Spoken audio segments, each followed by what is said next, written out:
I'm Tom Queasley. I've refereed probably longer than a lot of you guys have been alive, and I've also coached for 35 years in the high school level and some national level stuff here in Minnesota. Last point scored. If everything's equal up until that point, the last person to score wins the bout. Coaches knowing this criteria really, really helps you out at the end of the mat. So make sure that you kind of memorize it, and it never hurts to, if it's a hot bout going, walk over to the chairman and say quickly, who's got criteria? Some of the score clocks, of course, now indicate that, but they're not always right either, because if you've got an inexperienced person on the clock, that might be things you can request. You can't request any protests anymore. The mat side protest is done with the video. If you're not satisfied with that, if you think some kind of big bummer has happened with protocol in the mat, of course you can get to the head table and get to the head official and explore that situation. But basically your protest on calls made on the mat is the video process. The 4 occasions where challenges will not be accepted. Confirmed passivity. You're not going to be able to challenge that. Confirmed falls or situations where the fall was not confirmed. In other words, you thought there was a fall there, it didn't get confirmed. You can't challenge that. You're not made in a reasonable amount of time. You know, if you see a flurry, and in the beginning of that flurry, you think there's a leg foul in Greco, get the brick out on the mat. Don't wait until the end of the flurry 40 seconds later and think that you might be able to challenge. Get that brick out there. If you at the end of that flurry say, you know what, I don't think I want to challenge anymore, just ask for the brick back. But the first brick wins the challenge. If you're red and you challenge first and blue also challenges, we're going to look at the red, the option that red offered for us. Made after the bouts ended. Exception, points added to the scoreboard after the time was out. Now, if there's a flurry right at the end of the match, those points might go up after the time goes out. But say, for example, there wasn't really any action at the end of the match, and it was 4-4, and all of a sudden 2 more points show up for red. Then you can protest with a brick. Action occurred after the match was over. Bout time ran out, the match is over. Now, one of the things that really frustrates me as a referee is there's a tech fall going, and the guy that loses the tech fall challenges at the end. Maybe sometimes just pack your bag and go home, or go on to the next match. Those frustration challenges by coaches really slow tournaments down and really frustrate us coaches. If it's legit, of course, challenge. But I see a lot of challenges at the end of the bouts that are just frustrations by the coach, so he's going to take it out on the official. 2 areas where time could be added back on the clock with the challenge. There's a slip throw, and the referee on the whistle doesn't call it right away, and it gets called the slip around him, and maybe there's 10, 12, 15 seconds runs off the clock before the bout gets stopped, and it's toward the end of the period or toward the end of the bout. We, if that's challenged, could go back and establish how much time was left on the clock as that slip happened and reset that clock.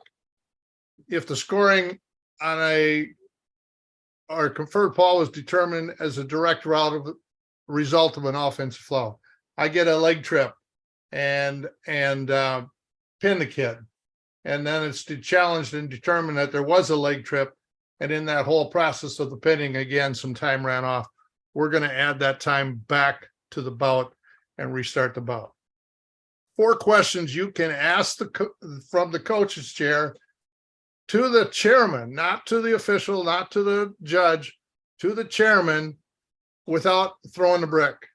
Is the scoreboard correct? In other words, you think maybe some points got scored and they didn't get put up on the board. You can ask that. You don't have to throw a brick. Was the score confirmed? You didn't see a confirmation on a score, on a foul. You can ask. You know, it doesn't hurt to say in front of that, Mr. Official, was that score confirmed? Showing some respect and some politeness. Is the time correct? Again, maybe some time ran off the clock.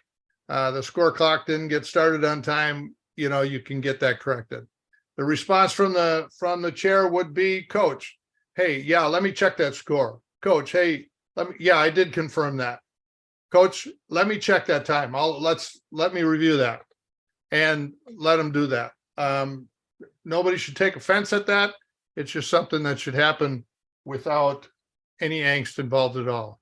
And then again, going back to who had criteria in a tight bout, as to who's got the criteria and who's winning the bout. In the case of the scoring errors, video consultation may be rescored. In other words, I think there's a real screw up. I'm the match chairman, and I think there's a real screw up in how the score got put up there. I may go back, or I may ask the jury to come in and look at that bout, the last 10, 20, 30 seconds of it, and say, hey, look, I think the score is wrong. Let's get it fixed. You as a coach don't have to do that. We'll say, hey, we're going to look at that and keep going, so that you don't waste your brick. When a brick is thrown, the jury will approach the chairman and ask what the confirmed score was. So, okay, Mr. Jury, the match chairman, I confirmed 2 red from the referee, or I confirmed something from the judge. Okay, once that's done, the chairman will ask for any input if needed. You know, was the timeout? What do you think happened here? We'll get a real quick explanation. And if you're sitting there as a chairman, give a pointed explanation as to what you saw. We're not looking for an epistle from Paul on this. We're looking for a concise verbalization of what you saw. We're not looking for an epistle from Paul on this. We're looking for a concise verbalization of what you saw. And then the jury should make that decision in a timely manner. If the jury is not be able to figure out what the chairman's talking about, I may call a coach over and say, hey, Robbie, come over here to ask, you know, what are you looking at to have challenged here? So we get a clear picture of where we're going to look at the video. We don't need to review video. We only need to review situations. Once the review is complete, the jury will render the decision. If it can change and be in favor of the person that threw the brick, it can be confirmed and not in favor. In other words, we went with the original call made by the team. And just a statistic, probably 80 to 90% of the calls are confirmed. We've done a lot of studies in Fargo and 16,000 bouts or whatever we have out there, and for the most part, the teams are getting it right. Yes, there are mistakes made, but for the most part, they're getting it right. If you ask us to review a situation, you know, that we might see something else that where some points were scored. It may even go against you. Now, one of the things that I think is a good change this year is that if the score changes in any way, you're going to get the brick back, and it's not going to cost you a point. So in other words, it doesn't have to change in your favor. Once the jury renders that decision, it's not possible for the other color to challenge. The rule change this year is if any change in the score challenge is basically won. It may not go for you, but you still get to get your brick back. Technical problem, the video is not available. Somebody walked in front of the camera. The little guy running the camera didn't follow it. Somebody tripped over the cords. Many times because of the cumbersome way that Flow has this thing set up, people forget to restart the video after the last time there was a challenge. If that happens, you're going to get the brick back, and the mat chair will usually call a conference of the other two people in the officiating team and say, hey, let's talk through this. Is there a better call here? And if they think there is, then they may change it. No points go against anybody except if they decide to make a different call. If that happens, there's still no challenge, simply because there's no video to go back to. But we're interested in the fact of getting it right. And if a coach is concerned, in my book, maybe there is something better to call. So I'm gonna go take a look at it. Technical errors by the referee and team. When noticed, challenge immediately. Okay. If there's a technical error on my mat as a mat chairman and I see a brick come out, if I can fix that without the brick going against the coach, I'm going to fix it. The coach noticed something and happened, and I can fix that without the doing a video review. I'm going to fix that. Examples of technical errors: points appearing on the scoreboard. The little gal doing the score clock made a mistake. I'm going to fix that. Points coming off the scoreboard, same kind of thing. In the flow interface, it's really kind of hard sometimes to get those points on and off the scoreboard, especially if the bout is a very active bout. Wrong wrestler is having the criteria displayed wrong. We're going to try and get that up there. And that's why we allow you as coaches to come back over and say, hey, is that the right criteria? I think I'm winning because I scored a 4-point throw. Check that stuff out. You can do that without throwing the brick. And if you disagree with the results of the video challenge, your team is going to, the 3-man officiating team is going to continue refereeing and start the bout. If you have a real grief and Rick Schwab was the jury, go over and talk to Rick Schwab, because he's the one that ultimately made that decision. And you can do that after the bout. If you want to let your other coach and go talk to Rick Schwab, that's fine with me. But you can consult with the jury. It doesn't do you any good to consult with the team that's on the mat. Okay, let's look at some quick good challenges and bad challenges here. Okay, this situation with Jordan Burroughs, and it's only 15 seconds into the bout. Whoops, got to back up here. It's only 15 seconds into the bout, and he makes a challenge. Not necessarily a good decision.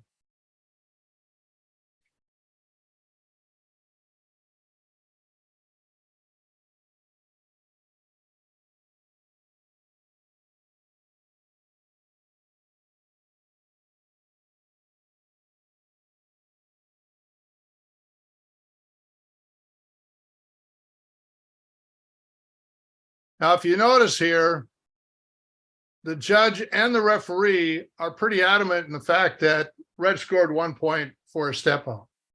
Now, Jordan must think there was a takedown in here someplace. He had control somewhere in this scramble here, and he challenges it. 15 seconds into the bout and having a 1 point change there, plus now you've lost your challenge, which he actually did, I think, need later in this bout. He's lost his challenge, and plus the fact that he's given up a point. So he comes out of this 1-1, basically. What we're saying here is early in the bout on a 1 point move, maybe there's a smarter situation there that you can use that challenge brick later on in the bout. Now on this one, I'm gonna stop this video several places, because there's a lot of things going on in this video that not only the officiating team can work with, but also there's some good demonstration by the coach as to how a challenge should happen. So we're going to watch it first, and then I'll go back and do some stop action stuff here.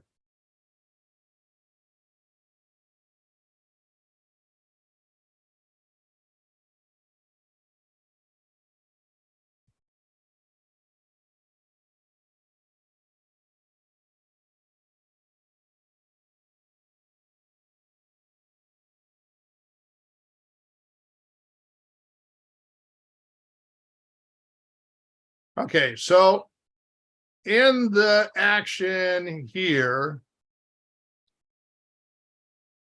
the coach thinks blue steps out of bounds.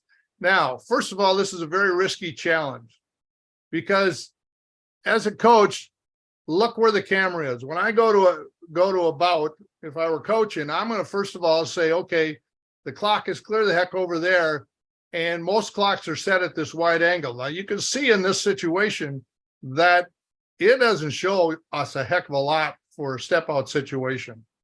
And as a coach, you might want to consider that before you throw a brick. Is the camera actually going to see it? It's only another set of eyes. And usually those eyes are at a wide angle where officials are usually at a little bit more focused in a narrow angle. Okay. Now, if blue truly did step out there, he cannot come back in and score. If that action would have gone directly out of bounds and he scored a takedown, yeah, but now he's come back inbounds to score and he can't do that. So as we go forward here, the coach gets up and points over here, hey, gentlemen, he stepped out of bounds, and he's adamant about that. Now, the referee is not in great position to see that foot step out. He's in good position for a referee, but you know, he's not over there where he can see that. And that happens, and that's exactly why we have three-man mechanics, is because there's three sets of eyes on here. Okay, so we're going forward. The referee scores 2 blue takedown. But if blue stepped out of bounds, he can't have a takedown. Now, you'll notice that the judge over here is pointing with his blue wrist.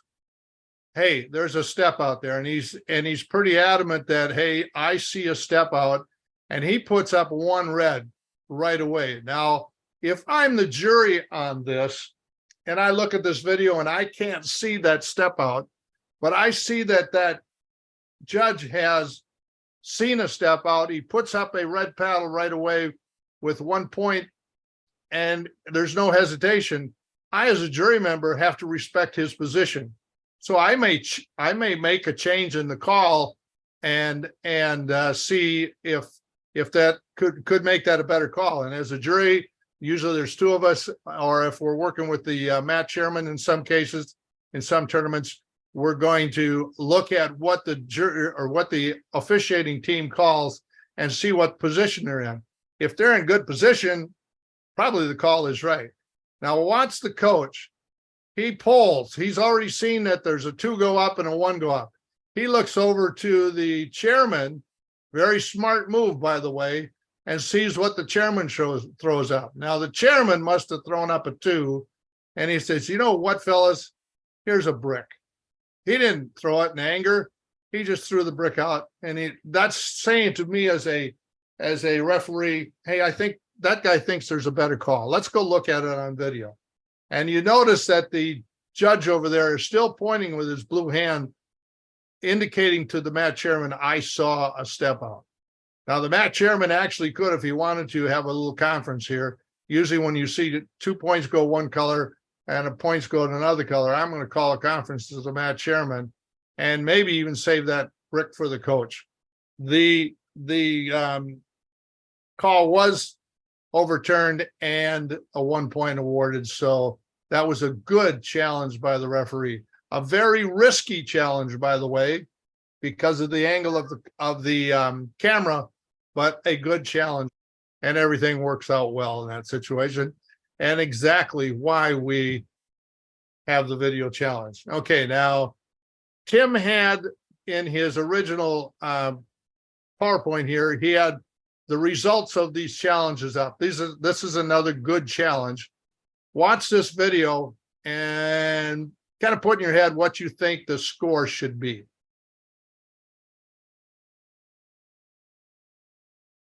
This is freestyle.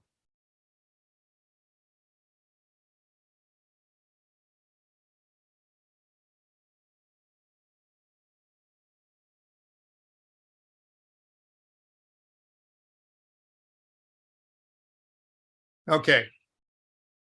So if I put up what Tim has here, and I agree with it, blue attacks the one leg, blue drives red toward the zone, red chest lock blue and counter attacks. Now, a lot of time we've talked in the previous nights of this that if we give the benefit of the doubt to the attacking wrestler, but if that defensive wrestler can change the direction of that attack, it becomes his or her move. So red changes the direction of the attack and blue lands in danger. So let's look at it one more time with that knowledge in our head.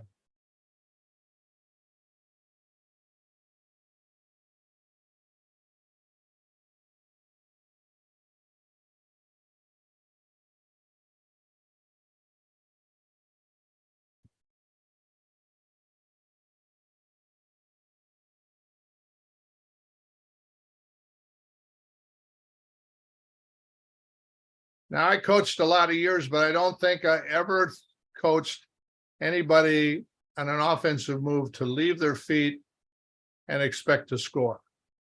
So when I look at this as a jury, I'm going to be looking at what happens to Blue's legs here, and also the fact that he lets go of that attack. So red scores. Again, another one, I'll leave the explanation off of here. We'll watch this, and then we'll go back and determine whether it was a good challenge or not.